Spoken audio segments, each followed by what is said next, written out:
후쿠시마 오염수 관련 보도만 보더라도 뭐 도쿄전력의 입장을 그대로 그냥 있는 그대로 보도한다든지 예를 들면 방류 후 첫 바닷물 분석 결과 삼중 수도 기준치 이하다 이제 이런 거 보도하고 있잖아요. 일본 말 어떻게 믿습니까? 그러니까 저는 이제 제 기본적인 입장도 그동안 일본 정부와 도쿄전력의 어떤 이런 자료들 이런 것도 투명하지도 않았고 정부 자체를 신뢰할 수가 없다는 게 기본적인 입장인데 이런 거 보도한다고 해서 국민들이 그대로 믿지도 않을 텐데. 아니, 자 보세요. 어떻게 첫날 그러면 기준치를 넘습니까? 이건 지금 그러니까 저는 40년 쌓여가고 농축이 되고 이러면서 특히 해양 생물권에 이게 누적이 된다는 데서 지금 그 얘기를 하고 있는데 저런 얘기는 네. 아니 그러면은 우리가 지금 탄소 배출 대기 오염 이래 되는데 그러면 고속도로 하루 탄소 배출하는 게 그걸 따지는 겁니까? 지금 전체 이 탄소가 쌓이는 걸 얘기하는 거지. 생태계 문제는 이게 누적된다는 이야기를 하는 건데 저런 식의 보도가 참 진정성이 떨어지는 보도고. 네. 그다음에 그 도쿄전력이 모든 데이터를 독점하고 있잖아요. 그렇죠. 그런데 거기에 우리 한국의 지금 창관인도 못 들어가고 있습니다. 그런데 지금까지 도쿄전략의 그동안 거짓말 시리즈는 지난 12년 동안 제가 헤아릴 수 없이 많아요. 예. 그러니까 이게 간 나오토 총리가 그 후쿠시마 원전 사고가 나고 나서 퇴임 후에 JTBC 인터뷰한 거 지금 인터넷 떠 있는 것들 한번 검색해 보시면 도쿄전략은 사고 나고 나한테 2달간 거짓말했다. 제일 어떤 그 위기의 순간은 수소 탱크가 2번 폭발한 때 아닙니까? 예. 그런 일 없을 거라고 거짓말했고. 그다음에 이제 그 수소 탱크가 터지고 나가지고 이제 더 이상 간 나오토 총리가 도쿄 전략을 불신해 버립니다. 그래가지고 다른 과학자들 자문을 받는데 예. 그때 그 총리한테 보고된 내용이 뭐냐? 예.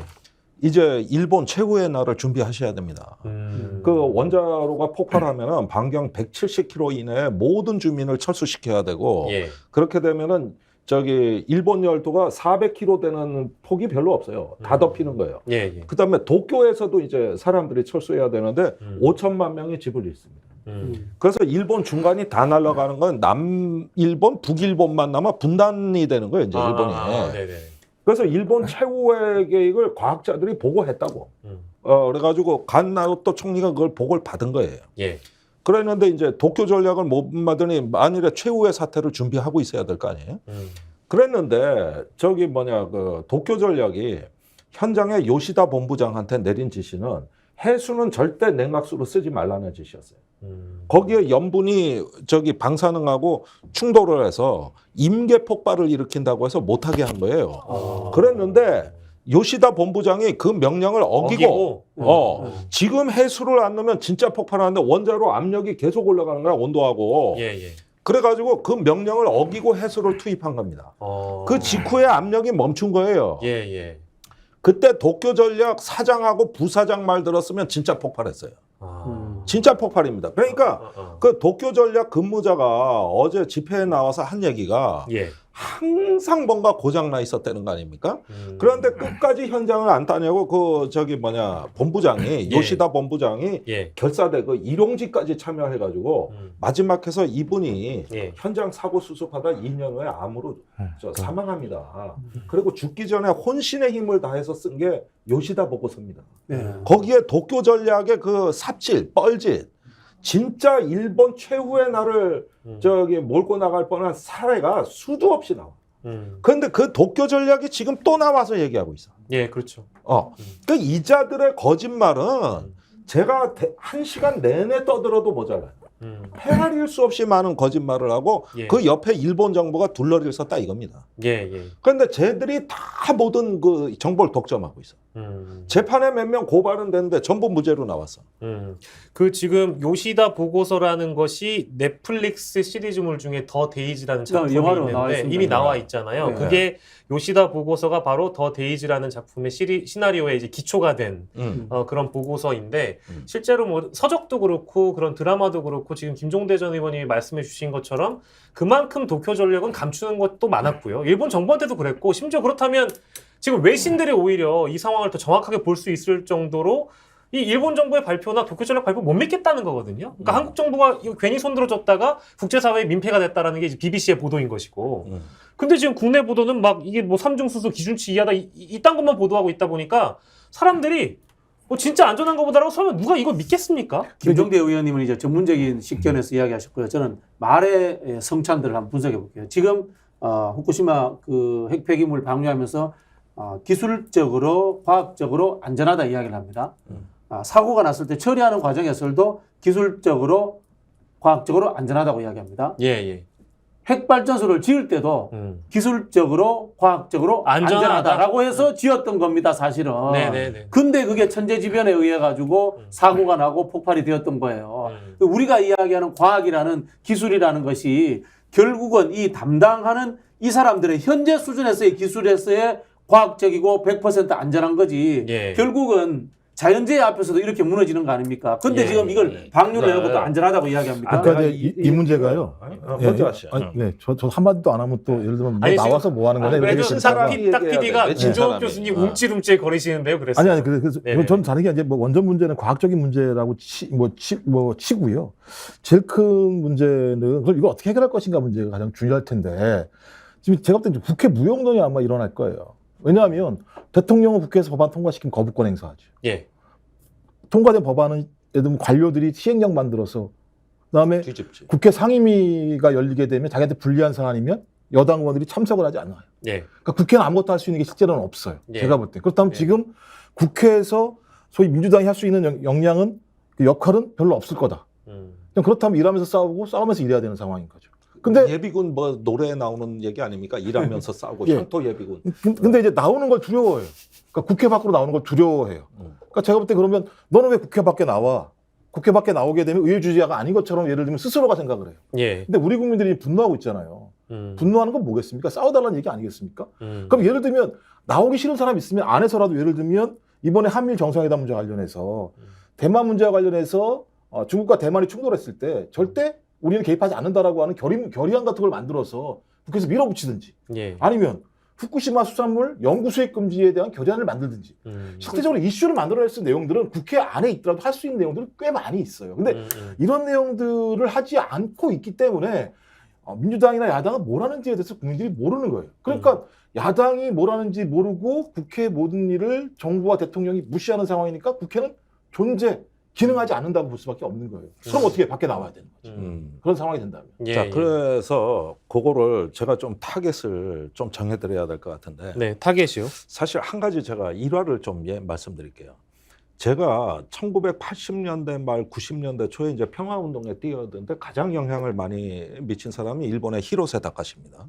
저널리스트이자 학자예요. 네. 핵 전문가입니다. 그분이 90년대 대중강연에서 뭐라 그랬냐면은 저 후쿠시마에 원자로 4기가 있다.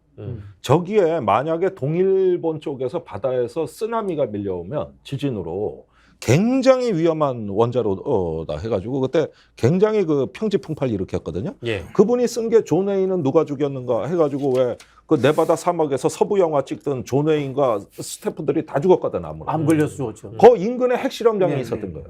내가 그걸 읽고 굉장히 그 지적 성실성에 반했거든요. 네. 그래가지고 그 히로세 다카시의 책은 다 읽었어요. 그랬는데 그 사람의 예언대로 실제 원전 사고가 일어난 거예요. 그런데 이상하게 저 동일본 대지진 그 2011년에 다시 히로세 다카시가 소환돼서 온 언론에 다 왔는데 이상하게 본인 말이 없어. 그래가지고 내가 2016년에 그분을 초청해가지고 서울에서 만났다고. 그 이제 노인이 돼 있었더라고. 예. 그랬는데 젊었을 때 한번 강연을 들었지만 많이 이제 연로하시더라고요. 그래서 왜 요즘은 말이 없으십니까? 그러니까 여러 번 살해 위협을 느꼈습니다. 원전 마피아들한테서 이루 말할 수 없는 협박을 받았습니다. 그래서 여기 서울에 오면 해방감을 느낀다는 거예요. 그래가지고 설마 민주국가에서 그러는데 설마요? 내가 그분을 잘 알아요. 왜 저런 얘기를 하는지. 그랬는데 지금 예고된 위험이 분명히 존재했는데 무시했다고 말이에요. 예. 그리고 매뉴얼을 엉터리로 만들었어요. 그런데 지금에 와가지고 이런 어떤 그 상황들을 보면은 누군가는 이 위험을 경고했다. 예. 그런데 무슨 과학이 나오고 뭐 검증이 나오고 투명한 뭐 처리수 나오는데 원래 과학은 없었어요. 원래 투명한 것도 없었어. 과학은 우리한테 아무것도 말해준 게 없어. 지금도 저게 왜 원자로가 폭발을 안 했는지 몰라. 그 다음에 언제 또 어떻게 될지도 몰라. 모르죠.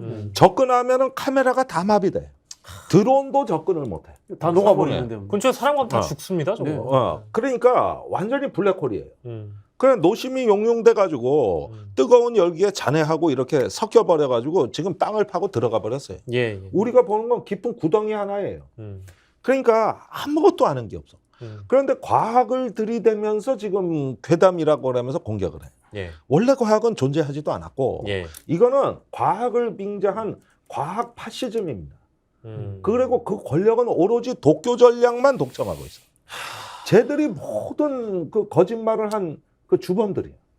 여태까지 그 경고를 다 듣고도 무시한 주범들이라고. 그러니까 우리가 지금 겪는 위기의 본질이 뭡니까? 단순히 후쿠시마에서 그 바다 오염 문제입니까? 예. 이미 정신이 무너진 거예요, 정신이. 그래서 이런 부분들에 대한 어떤 한국 사회 침묵하는 지성들 보십시오. 그리고 말 바꾸는 사람들 좀 보세요. 이게 우리 사회에 원전보다 더한 사고가 터진 거 아닙니까, 이거? 말씀 주셨으니까 저도 좀 이 그 대통령의 인식이 뭐 크게 이제 기대할 수 없는 수준에 이르렀다고 이미 뭐 많은 국민들께서 판단하셨겠습니다만 오늘 나온 인터뷰가 이게 시대착오적 투쟁이라는 언급이 나왔고 사기적 이념 이런 표현을 했었잖아요, 대통령이.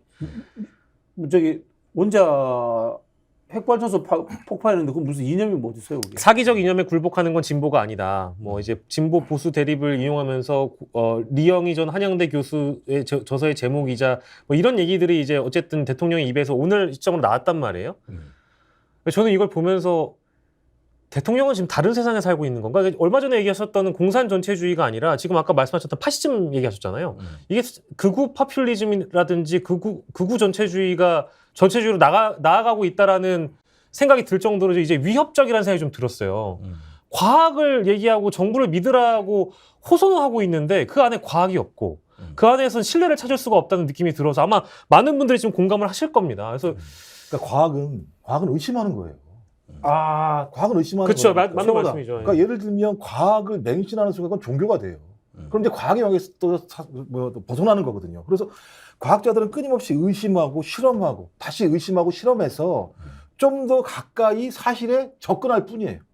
사실을 완벽하게 확인한다는 건 그냥 신이 되는 거예요. 인간은 신이 될 수 없어요. 왜냐하면 인간에게 항상 남아있는 시간이 있기 때문에 예. 가변성이 분명히 존재하는 거거든요. 그러면 특히 원자력 문제는 사람의 생명이 걸려있는 문제잖아요.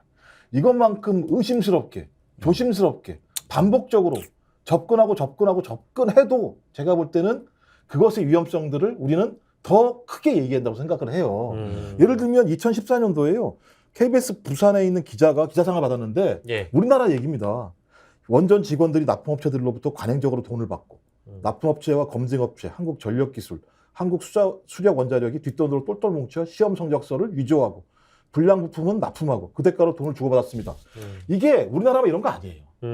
원전 산업은 대부분 다 이런 식의 거래들이 벌어지게 됩니다. 그럼 이런 예. 거래가 벌어지면 어떤 일이 벌어지겠어요? 예. 뭔가 부품이 문제가 있는 거잖아요. 그러면 원전은 항상 위험을 안고 있는 거예요. 그러니까 거기서 원전 마피아, 원전 카르텔이 만들어지는 거거든요. 대통령은요, 다른 데다가 카르텔 얘기하지 말고 이런 원전 카르텔 가지고 문제 제기하셔야 돼요. 이건 왜냐면 사람 생명이 걸리는 문제잖아요. 한두 명이 죽는 게 아니에요. 예. 그냥 그 지역이 다 예를 들면 쇼트가 되는 거예요. 그러니까 저는 이런 문제를 내버려 두고 우리 보고 과학을 믿으라고 얘기하는 이 정부, 진짜 도대체 이해가 안 되는 정부. 자, 그게 네, 이번에 네. 8월 18일 날 캠프 데이비드 그 정상회의는요. 예. 그 이면에서의 회의는 저는 원전 마피아 동맹이라고 봅니다. 원전 마피아 삼국 동맹이라고 보거든요. 네. 자, 캠프 데이비드 정상회의 끝나고 뭐가 변했는가를 봅시다. 예. 일본의 현재 그 가동 중인 원자로가 10개입니다. 그런데 17개를 추구한다는 발표가 나와가지고 총 27개의 원자로를 가동하겠다는 게 엊그제 나왔어요. 이 후쿠시마 오염수 방류 시기에 거의 맞춰서 한 겁니다. 그리고 한국에선 그와 비슷한 일이 2개의 원자로를 더 짓겠다는 게 예. 발표가 최근에 나왔습니다. 예. 거기에다가 노후 원자로도 계속 가동하겠다는 계속 돌리고 있죠. 이렇게 보면은 한 5-6개가 추가된 거로 봐야 되겠어요. 네. 자, 이게 한미일이 공교롭게 다 그러고 있는데 미국이 왜 이 오염수 방류에 대해서 반대 안 하느냐? 예. 원전 비즈니스 때문입니다. 이번에 IAEA의 그로시 사무총장이 이거 총대 맺지 않습니까? 예. 그 사람 전직이 뭔지 아십니까? 뭡니까? 저기 NSG 그룹, 뉴클리어 서플라이 그룹 회장을 지내고 이르러 온 거예요. 그 그룹이 뭐 하는 데인지 아세요? 핵연료 대주는 핵발전소 연료 대주는 공급 야. 그룹입니다. 그러니까 그랬는데- IAEA라는 게 핵산업발전연합회네. 그렇게 됐는데 2016년에 깜짝 놀랄 일이 일어나요. 그게 뭐냐면은 이 세계 NPT 체제라는 건 뭐냐면 NPT 회원국이 평화로운 핵 이용을 할 수 있도록 기술과 원료를 제공해 줍니다. 그 원료 제공해 주는 데가 NSC 그룹이에요. 네. 그런데 그때 왜 큰 사건이 일어났냐 하면은 인도가 NPT 회원국입니까? 거가 핵실험하고 핵무장 했죠. 예, 예, NPT는 개쓰레기통에 처박은 나라죠. 예. 예. 그런데 가장 충격적인 발표는 뭐냐면은 인도에 핵발전소를 팔고 원료를 대주겠다고 발표한 거예요. 그 순간 NPT 체제가 무너진 겁니다. 아. 그걸 주도한 게 그로스요. NPT라는 것은 미국과 그 다음에 동맹국들한테만 적용되는구나. 그러고 나서 이 사람이 NPT 사무총장이 온 거예요. 절대 양립할 수 없는 이해 충돌입니다. 그러면은 보십시오. 이 사람이 와서 왜 왔겠냐고 사무총장 와서 저걸 하고 싶은 거예요. 그러면 이 캠프 데이비드라는 것도 뭐냐 하면은 원전 마피아 동맹이 이제 IAEA까지 해가지고 예. 어떻게 얽혀 있는 거냐. 예, 예. 일본이 2011년 동일본 그 원전 사고를 맞이하고 너무 충격이 커서 이제 탈원전을 선언했던 나라예요. 예. 그런데 이거를 뒤집는 정도가 아니라 완전히 원전 국가로 부활을 한 거니까 방류는 빨리빨리 해놓고 IAEA 얻고 들어가서 그냥 시원하게 오줌 싸든 노상 방류 해버려야 돼. 야. 그러고 나서 미국은 그때 인도의 원전에 원료 대주겠다고 앞장선 나라가 미국입니다. 그러니까 이 동아시아를 원전의 숲으로 만들어 놔야 되는 거예요. 한미일 원자력 공동체네. 그러면 한국, 일본 이렇게 됐지 인도에 이제 그거 대주지. 원래 인도가 이거 규제받던 나라에서 해방돼 버린 거란 말입니다. 예. 이게 형국을 봐. 너도 원전저, 너도 원전저. 쫙쫙 그동안에 한동안 동일본 대지진 이후 독일이 탈원전 선언하고 일본이 원자력에 주춤하는 사이에 중국, 러시아가 해외 원전을 싹쓸이하고 있네. 말이 안 돼. 우리가 해. 이래가지고 최근에 원전을 그냥 숲으로 만들어 버렸어요. 동아시아를. 그랬는데 여기에 주모자들이 지금 이걸 핸들링하고 있는 거예요. 이게. 그러니까 이건 마피아 정도가 아니에요. 이거는. 그러네요. 세계 정부야. 세계 그림자 정부라고. 지들끼리 그게 다 해먹는 원자력 거예요? 정부요. 지들끼리 다 해먹는 거네 진짜. 세계 그림자 정부, 이 코스모폴리탄한 세계 정부를 꿈꾸는 놈들은 핵 마피아 정부라 이겁니다. 그게 이번에 방류 사태. 그러면 이거 더 놀라운 게 뭐냐면요. 그렇게 한다고 치더라도 고준위 폐기물인가요? 그거 처리할 방법이 없다면서요. 방법이 없죠. 그러니까 예를 들면 계속 싸질러 내는 거잖아요. 지금 계속 아이고. 말씀하신 거죠. 근데 네. 싸질러 낸 똥을 치울 수 있는 방법은 없는 거잖아요. 그렇죠. 그럼 우리 그러니까 이게 영구적 폐기물 생산 공장이 돼버린 거예요. 그러니까요. 폐로 계획? 그런 거 없어요. 나 참 내가 여기서 왜 언론이 내가 이렇게 침묵을 하는지 이해가 안 가는데 예. 지금까지 조선일보 보도 다 찾아봐요. 오염수 저렇게 재난을 당한 나라는 도와주고 회복되도록 우리가 도와줘야 된다. 그러면서 조선일보가 항상 강조한 게 뭐예요? 이거는 폐로 작업을 하기 위한 일환으로 오염수 방류하는 건데 결국은 회복이고 복구다. 그건 우리가 도와줘야 된다. 이 얘기였다. 이 논리 구조가 어제 무너진 거야. 그런데 한마디도 없어. 근데 언론은 이런 기사도 못 써. 이동관. 참 이동관 체제잖아요. 죄송합니다만 이동관 체제. 조선도 사실은 TV조선도 2년 전에는 어떤 보도를 했는지 여러분들이 엄청 비판했죠. 여러분들이 정부에 찾아보시면 뭐 일본 지금 공직자들 중에는 제가 알기로는 원희룡 제주도지사 때 그랬고 또 박형준 사실 지금 현 부산시장도 주호영.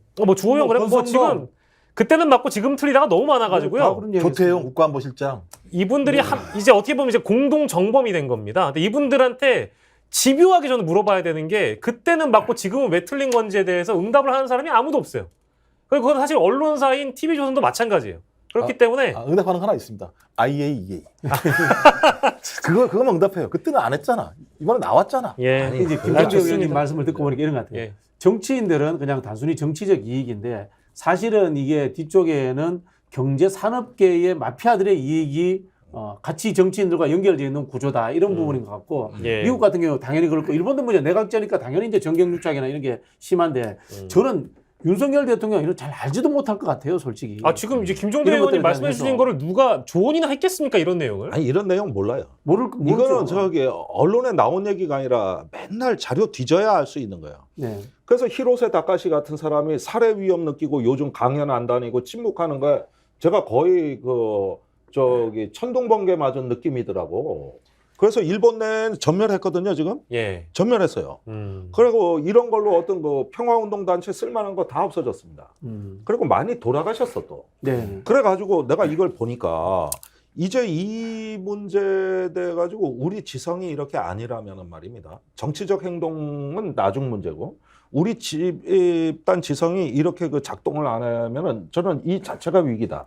그런데 독일의 전체주의도 우리가 히틀러만 욕하는 건 실수예요. 그 밑에 기생했던 엘리트들, 언론인들, 성직자들, 기업인들. 그다음에 침묵한 지성들이 있었던 겁니다. 그걸 또 받아들이는 시민이 있었던 거고. 예. 지금 한국 사회가 윤 대통령을 우리가 굉장히 지금 비판을 많이 하고 있지만 더 심각한 거는 그걸 보고도 말 안 하는 사람들이에요. 이 원전 마피아 문제는 이거는 제가 아는 건 극히 일부입니다. 저것이 어떻게 IAEA를 점령하고 나가지고 이번에 오염수 방류까지 해치우는 그 이면에는 예. 원자력 전성 시대라는 새로운 꿈의 지평이 열린다 이겁니다. 그걸 지금 가겠다는 거예요.